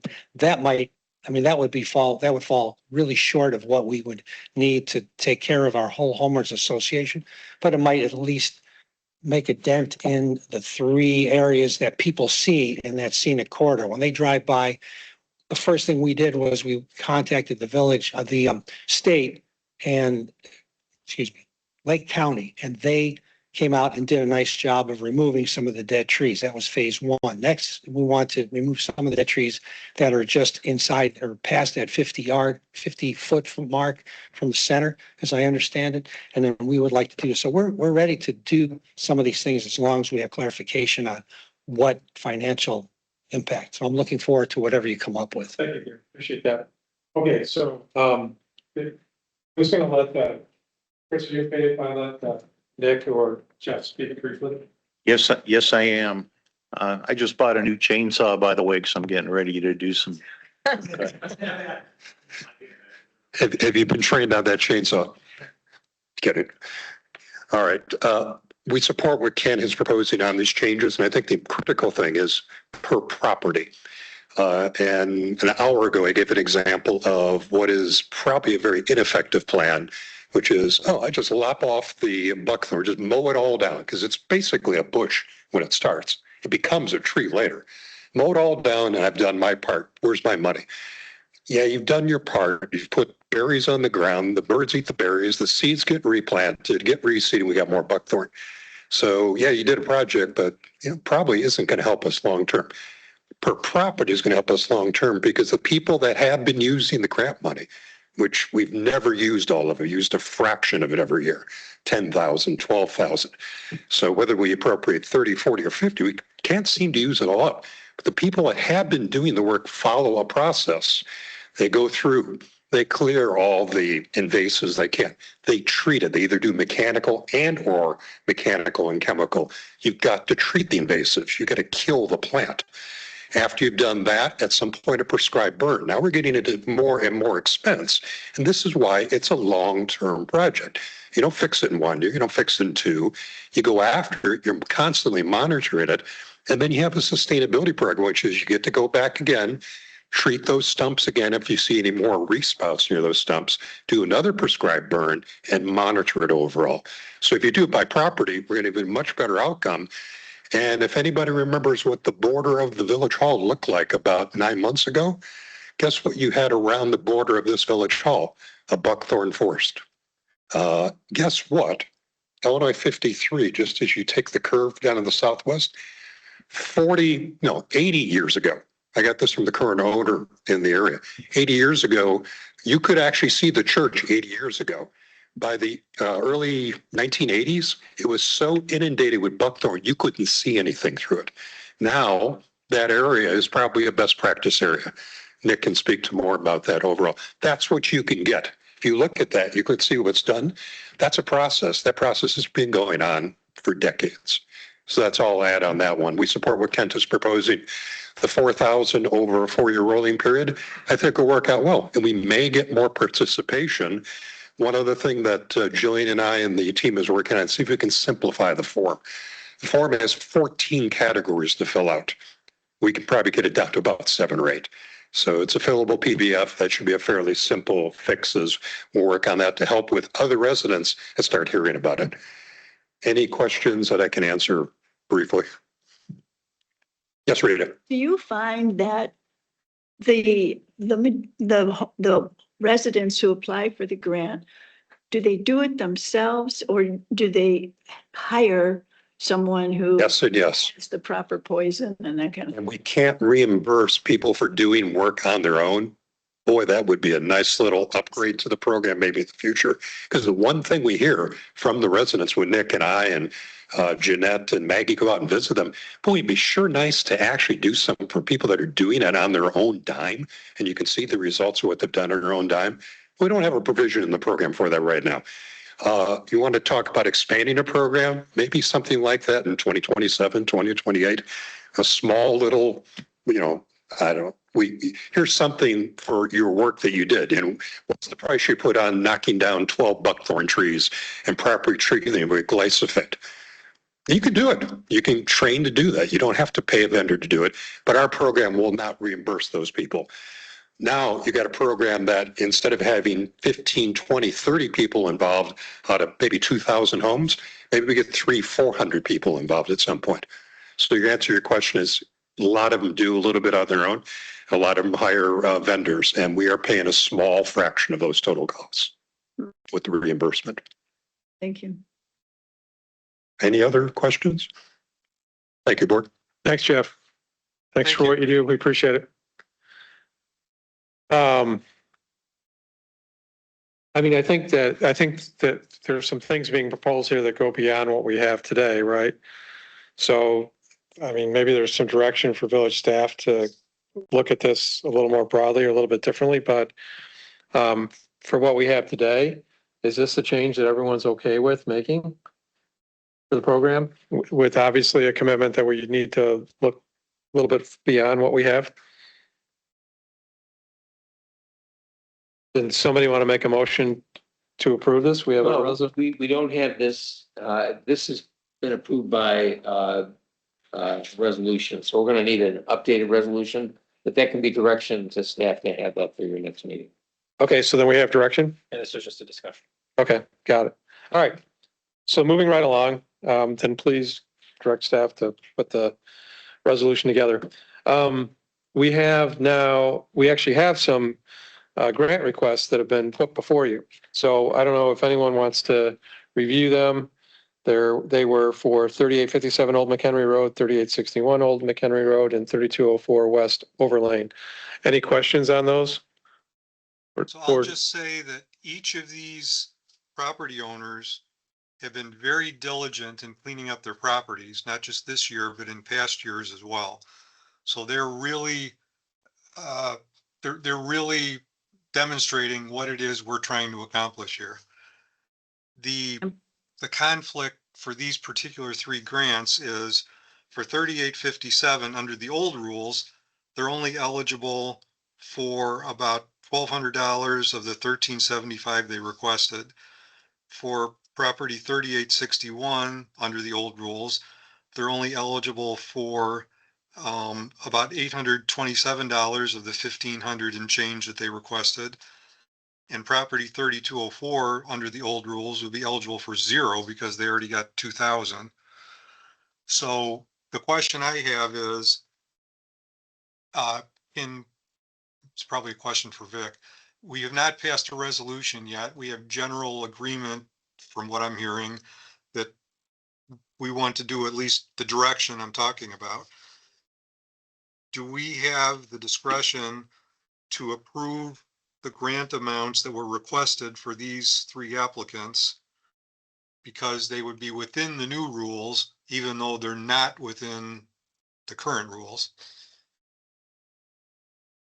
What I would suggest is that the board approve them to the maximum amount allowable, up to whatever their request is. So if somebody's requesting $3,000, but they only have the allocation available for $750 under the current rules, then they only get $750 unless we amend the rules, and then they'll get the $3,000. So if we do it that way, we're kind of straddling the current rules with the new rules. And that would be a way of not having to come back for those particular grant requests. Full payment could be issued upon the passage of the updated resolution. Yes, if the new rules are adopted, then they get the full amount. Okay. Within the restrictions of the new rules. So do we got to adopt those rules then tonight then? No, No, we'll have those for you at the next meeting. Okay. Your action tonight will give them, like if tonight, under the current rules, they get $1,000, but if we were to amend them, they get 2,000. Your approval tonight will be for 1,000 unless and until we amend it, and then it will bump to the 2. Are there any other grantees that could come back in arrears as well and request the same preferential treatment? Well, if- I don't, we have to check, but I don't believe there are any other situations like this where someone has exceeded the 2,000 over multiple years for the same property. But we can check But- that.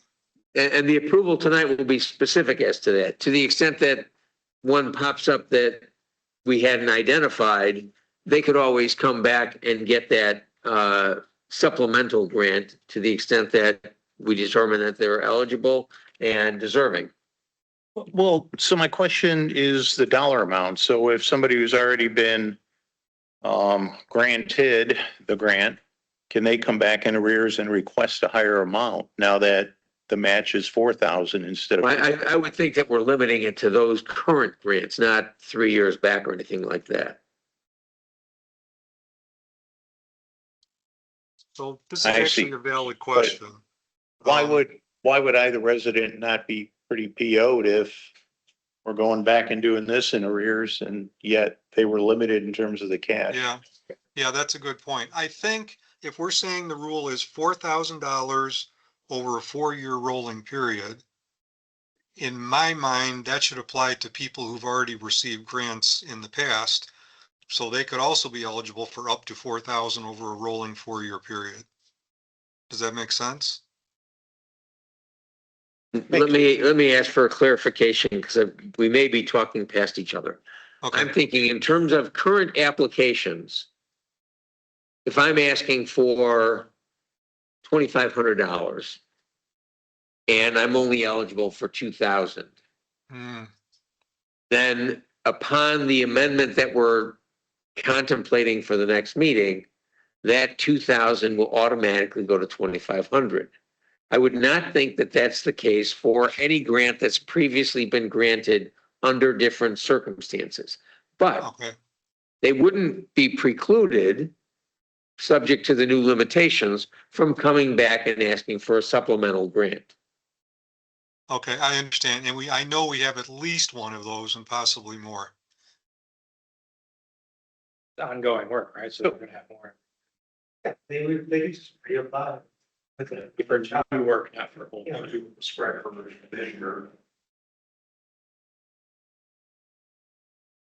I'm just not happy with the in arrears kind of deal on this particular proposal.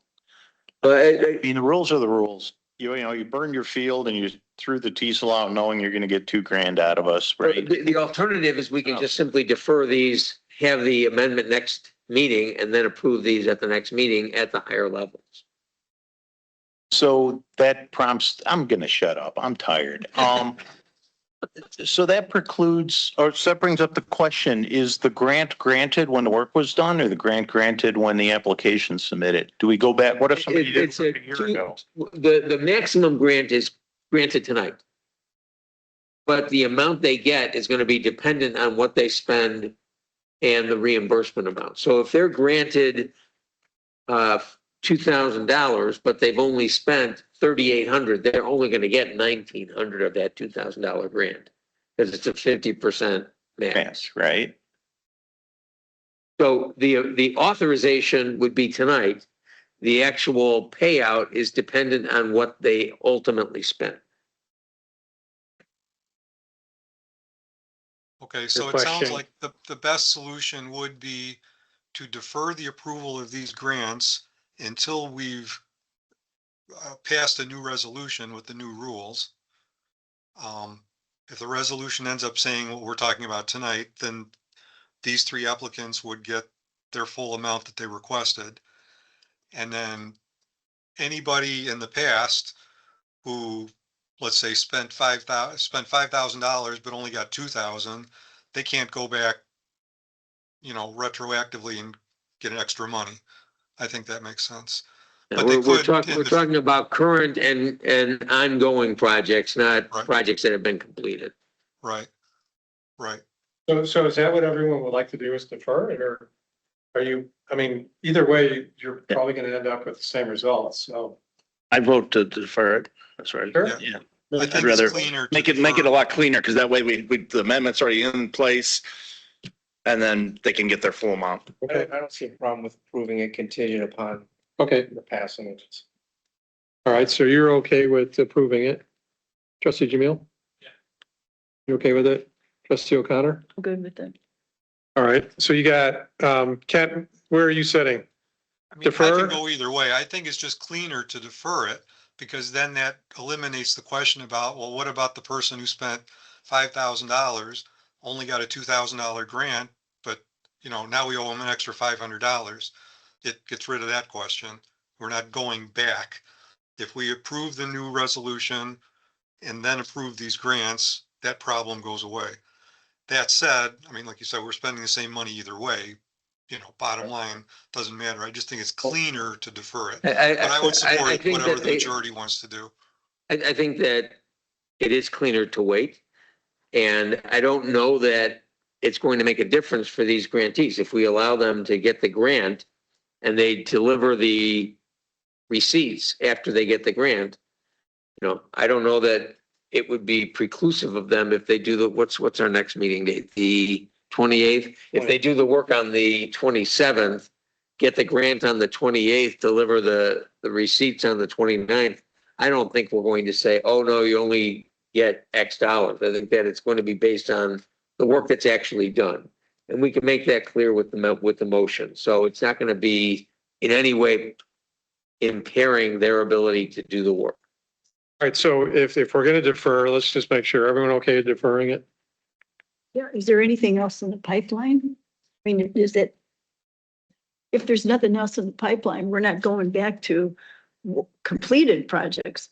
But I think that's the question. Okay. If we're going to get some kind of appeal in that regard, Yeah. making sure that we're I see. only doing it prospectively eliminates that concern. Okay. All right, so everyone okay deferring it then? Yes. Yes, okay, so we're deferring it. Thank you. All right. So the item number 14, resolution supporting local zoning authority.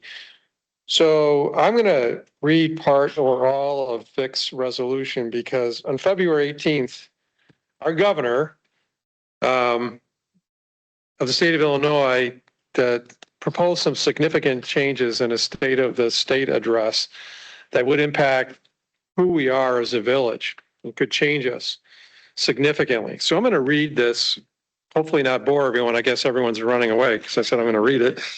But it says, whereas Governor Pritzker has recently announced a legislative initiative, the Build on Illinois initiative, to limit local zoning and land use zoning authority in an effort to address the shortage of available and affordable housing. And whereas although the village recognizes that Illinois and the nation is facing a crisis of affordable housing, that crisis is chiefly an economic, not a land use crisis. And whereas preserving and enhancing local zoning authority is a means to ensure compatible uses and the maintenance of desirable communities that will encourage investment in the development of new residents. And whereas the village of Long Grove was incorporated in part to allow residents to exercise zoning authority that would preserve Long Grove as a unique oasis of open space and rural residential character amid the dense development patterns within the surrounding Chicago metropolitan area.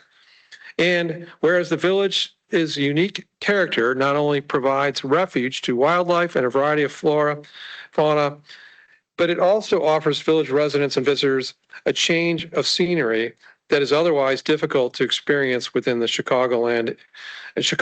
And whereas the village's unique character is preserved and maintained through the careful and deliberate exercise of zoning authority. And whereas although its attentive exercise of zoning authority, the village has not only protected the health, safety, and welfare of its residents, but it also has protected the village's special character while offering residents and visitors in Chicagoland a unique nearby experience not otherwise available anywhere else.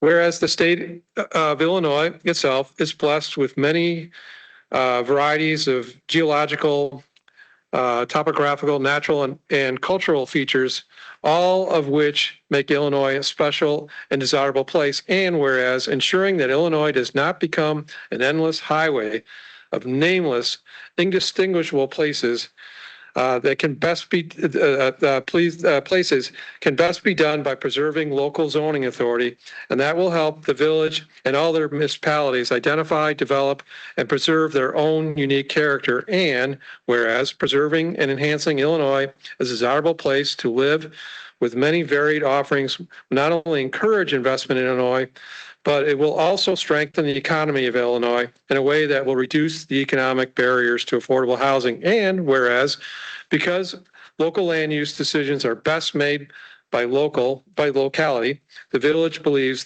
the Build Illinois initiative focus on weakening local zoning authority is contrary to the best interests of the state of Illinois and its residents.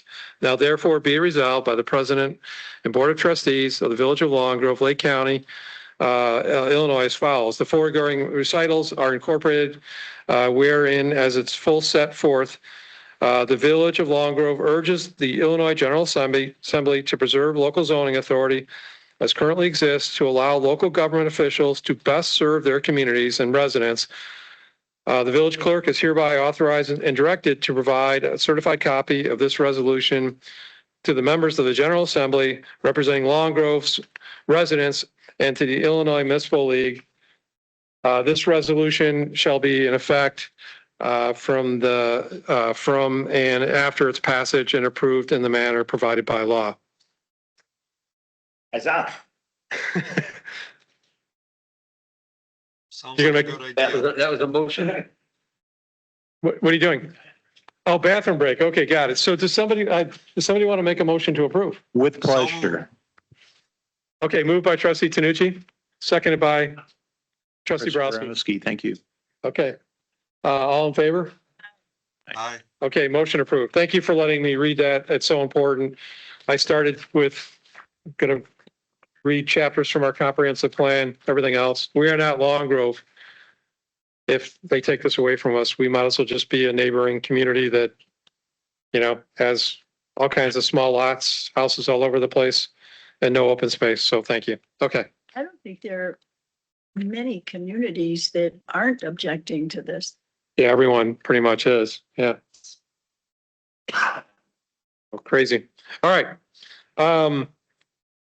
We're running out of time quickly, so that, because I do want to make sure we have some time for personnel matters going to executive session. So the next item on the agenda is discussion of the road safety grant pilot program. Vic, do you want to take us through some of the changes that you proposed from the last meeting? Based on the comments that we had at the last meeting, we did try to incorporate those into the materials that were before you. Among the things that we did was we reduced the maximum grant. It was 125,000. We've reduced it to 100. We eliminated the requirement that village road standards be satisfied and made that instead a consideration, recognizing that not all private roads can cost effectively be brought into the same standards as village roads.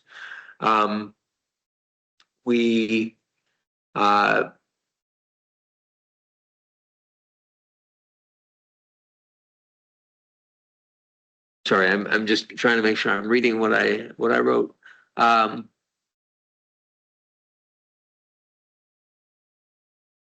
We clarified the minimum 50% contribution.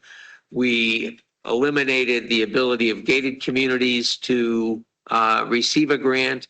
We added a provision that it will be of further consequence in reviewing an application if they are providing pathways or rights of way for pathways. And then one of the issues that came up, and this was something that in part because of complexity, we didn't articulate, but after the discussion at the last board meeting, we made clear that to the extent a board member is within an HOA that's seeking one of these grants, it will only be eligible for consideration if it's not going to be in violation of the conflict of interest statutes that are already in existence in Illinois. I will say Illinois has a very broad conflict of interest statute that says you cannot vote on something where you're going to receive public monies, village monies, to your benefit. But then there are a whole host of exemptions, mostly relating to de minimis issues or attenuated interests. For example, if you have stock in a utility, the fact that the village is spending money for a utility doesn't mean that you're ineligible. What it does mean, though, is that you can't vote on it. You have to recuse yourself and you have to abstain on the voting. So that was something that, in part because these statutes are pretty complicated, I didn't put in initially, but because of the conversation at the last meeting, I decided to make that explicit in the program. And so that's something that'll be part of the vetting process of any application. And so that would be a new element of it. We've updated the other related documents, which are really more supportive of the policy than anything, of the program than anything else, namely the application, the criteria, the scorecards. Those are not part of the program. They are supportive of the program. They can be tinkered with along the way just to make them more effective. But we wanted to have something in terms of those documents to start when we, if the board decides to approve this, we want to have something so that we can hit the ground running. So I think that's the broad view of it. I'd be happy to answer any questions.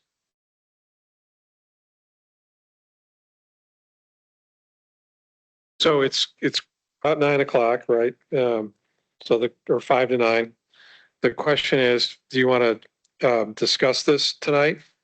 Or is this one we want to defer? I'd like to defer it. You like to defer? I have a bunch of questions. Okay. I agree. Deferred? Yes.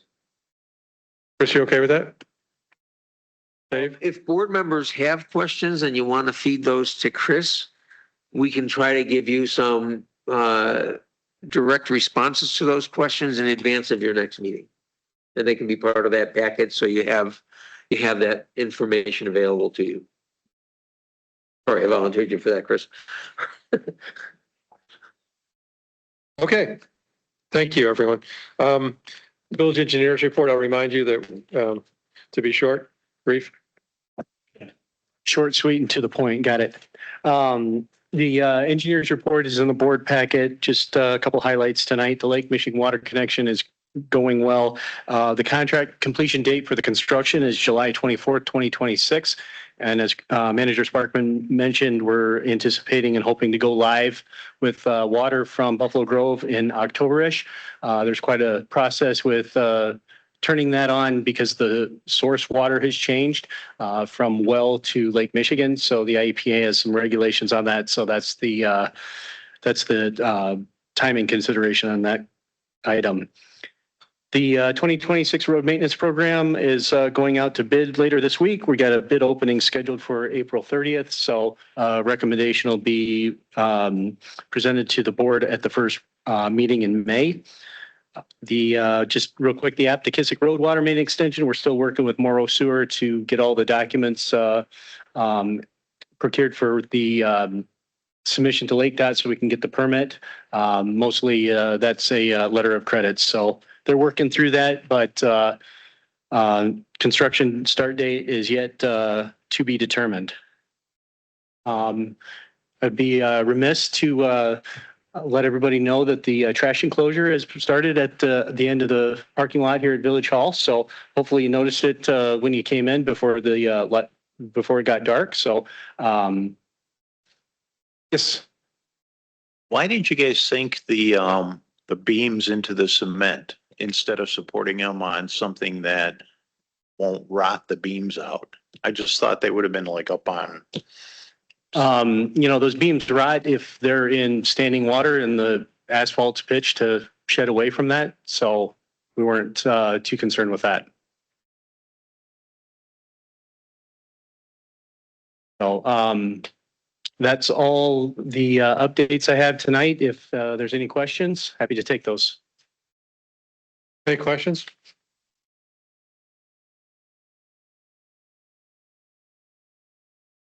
Microphone, please. Are you aware of any grant money that other villages are receiving in this dearth of largesse in Illinois? There was some announcements that came out recently. If I can take a look at those, I'll summarize it and send you a quick email. If that's okay. Thanks, yeah. Yeah.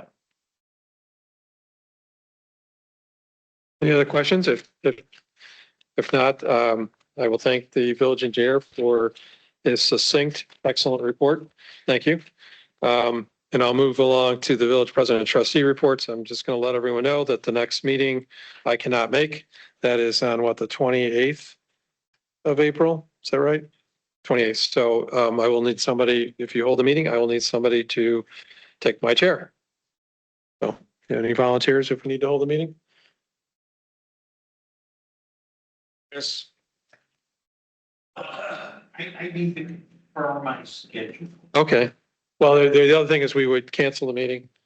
We have no pending business yet, so it will most likely be canceled unless something comes up, but. Okay. That's end of my report and we'll figure that out. Trustee Browski, do you have a report? No. Trustee Gayton, do you have a report? No report. Trustee Harris? No report. Trustee Jamil? Trustee O'Connor? No report. Trustee Tanucci? No report. Okay. Then Village Manager Sparkman? No report. Okay, then I'd like a motion to go in executive session for the purposes of personnel reasons. So move. Moved by trustee Harris, Second. seconded by trustee Borowski, all in favor? That's a roll call Aye. vote. Oh, roll call, I'm sorry. Take a roll call. Trustee Harris, Aye. trustee Borowski, Aye. trustee Gayton, Aye. trustee Jamil, You and I, are you leaving? Trustee Jamil. She's gone. trustee O'Connor, trustee Tanucci. Aye. Yes. Okay, so as soon as the room clears, we'll go in executive session. Thank you. Thanks, George, for being here. Made it here after all.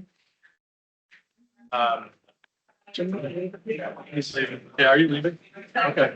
Okay. Yep. Okay, all right. Okay, You can. thank you. Thanks for coming. Yeah. We got to figure out how. didn't know you were a groupie. Huh? Didn't know you were a groupie, looking for autographs. Good night. Thank you. Oh, Yes. I signed in the wrong spot. Where's that? Yeah. White out. Hey, Kent, can we call you on your cell phone or set up another Teams meeting with just you on Bill's Yeah, computer? it was just kind of the way it looked. Yeah, I just. So did you go to your favorite place in Florida for spring break? Yeah. Is it good? That's great. Yeah, nice, nice. Yep. Doesn't get No major weather on your way. Weather was great. I think that was it, right? Hopefully it was. Just crazy.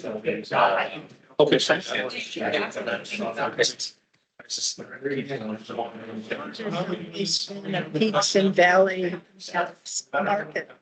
There'll be a valley. That's what we're waiting for. Now we're. Is that, sure doesn't really matter. Yeah, Miami, there's a lot of condo buildings in Miami that they just can't sell because they don't have the reports on their foundation. They're beyond the age of people. Yes.